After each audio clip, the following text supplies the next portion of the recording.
The first time Daniel looked at me, I thought he might throw me out before I even stepped inside. The second time, I realized he wasn't cold, he was terrified. It was late September, and the air already had that crisp bite of autumn in our little Massachusetts town. I had answered an online ad for a part-time babysitter, mostly because my college bills were eating me alive and I needed something flexible.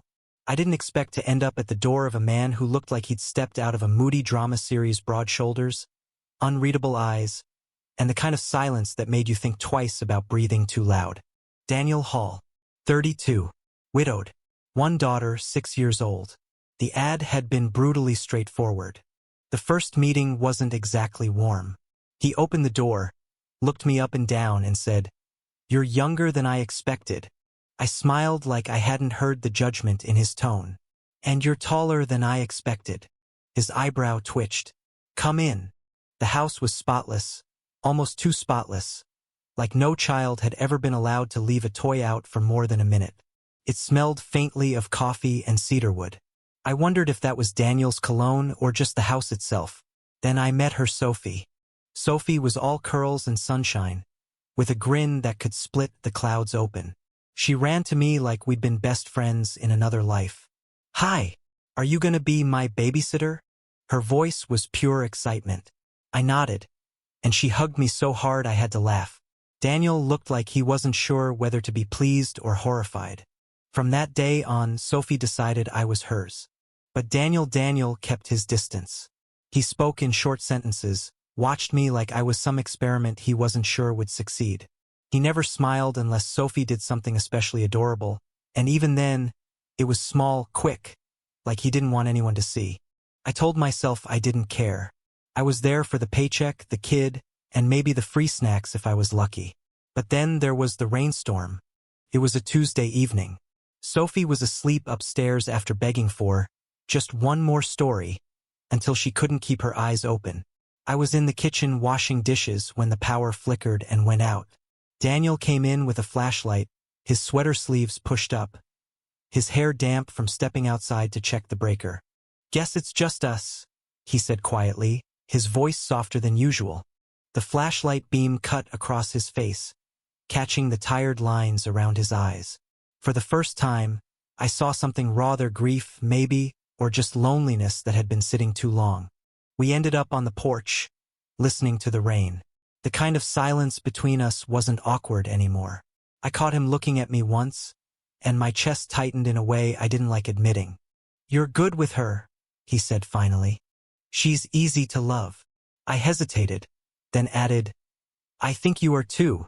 You just hide it better." He didn't look away. Maybe I don't know how to show it anymore. The thunder rolled, but it wasn't loud enough to cover my heartbeat. I wanted to reach for his hand. I didn't. Over the next weeks, things shifted. He started lingering in the kitchen when I made Sophie's breakfast, asking about my classes.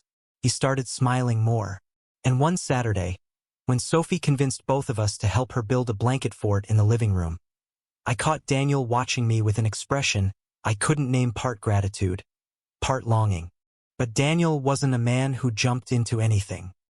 He carried his past like a heavy coat, and I knew better than to rush him.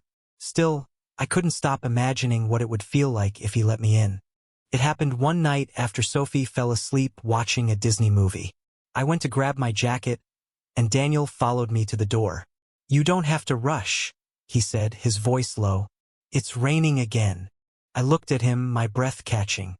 "You saying that because of the weather or because you want me to stay?" He didn't answer right away. Then he stepped closer, the porch light painting him in gold. "Both." When he kissed me, it wasn't urgent. It was careful, almost reverent, like he was afraid I might disappear if he pushed too hard.